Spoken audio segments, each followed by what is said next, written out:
जय हिंद दोस्तों। आज के वीडियो में हम आपको दिखा रहे हैं रेलवे ग्रुप डी का पीईटी टेस्ट।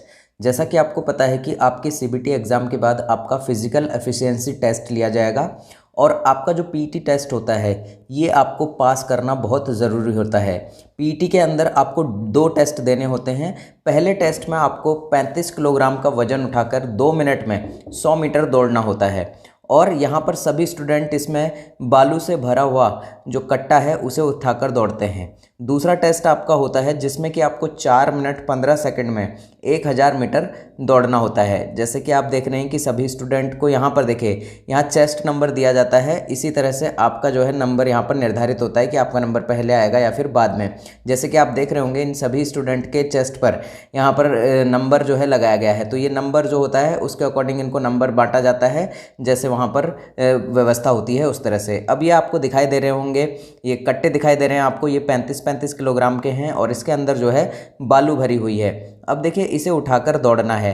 ध्यान रखिएगा, इसे उठाकर आप या तो दौड़ सकते हैं या फिर चल सकते हैं। बस बात यह है कि 35 किलोग्राम का ये वज़न उठाकर आपको 2 मिनट में 100 मीटर पूरा करना होता है। और जहाँ पर आपका 100 मीटर पूरा होगा वहाँ पर यहाँ पर एक 100 मीटर पर एक स्ट्रिप लगी होगी, एक पट्टी होगी, जिस पट्टी पर आपको पैर ज़रूर रखना है। ध्यान रखिएगा, जो आपके पैर पर एक चिप बंदी होती है वो इस स्ट्रिप पर पड़ते ही, इस पट्टी पर पड़ते ही आपका जो है देखा जाता है कि आपने कितनी देर में और यहाँ पर अपनी रनिंग पूरी की है या फिर नहीं की है। तो इसीलिए ध्यान रखिएगा, बहुत सारे स्टूडेंट यहाँ पर गलती कर बैठते हैं क्योंकि उस टाइम पर हमें ध्यान नहीं रहता, तो इस वजह से भी बहुत सारे स्टूडेंट्स को प्रॉब्लम होती है।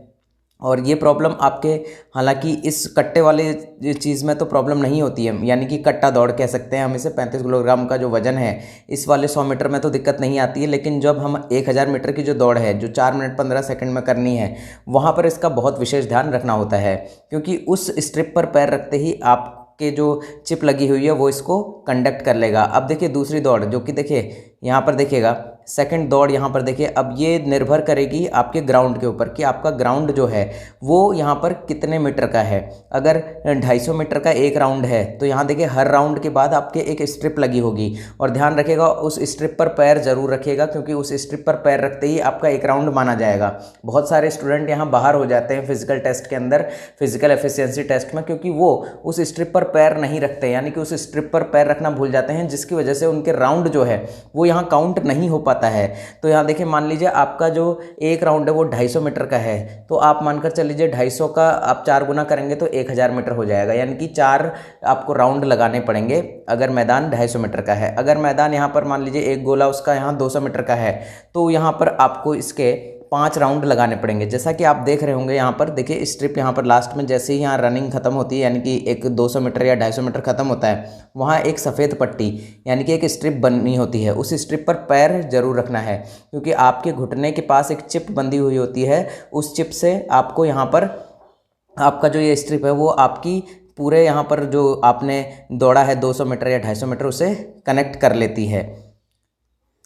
अब यहाँ देखिएगा ये जो पूरी की पूरी दौड़ है ये आपको यहाँ ऐसा नहीं है कि आपको बहुत तेज़ दौड़ना है, आपकी मर्ज़ी है, आप यहाँ धीरे दौड़ें या फिर तेज़ दौड़ें। बस बात इतनी सी है कि 4 मिनट 15 सेकंड के अंदर आपको 1000 मीटर यानी कि 1 किलोमीटर का जो पूरा का पूरा रनिंग है वो यहाँ पूरा कर लेना है। ये सारी चीज़ें आपको ध्यान रखनी है जब भी आप यहाँ पर फिजिकल एफिशिएंसी टेस्ट देने जाएंगे, जब भी आपका पीईटी होगा। इन सभी बातों का खास ध्यान रखिएगा क्योंकि यहाँ पर बहुत सारे कैंडिडेट जो है पीईटी के अंदर बाहर हो जाते हैं क्योंकि वो इन सारी चीज़ों का ध्यान नहीं रखते हैं। मेन चीज़ जो मैंने आपको बताई वो स्ट्रिप वाली बताई, क्योंकि इस स्ट्रिप वाली चीज़ की वजह से बहुत सारे कैंडिडेट जो हैं यहाँ पर बाहर हो जाते हैं। तो ये सारी चीज़ें ध्यान रखनी है।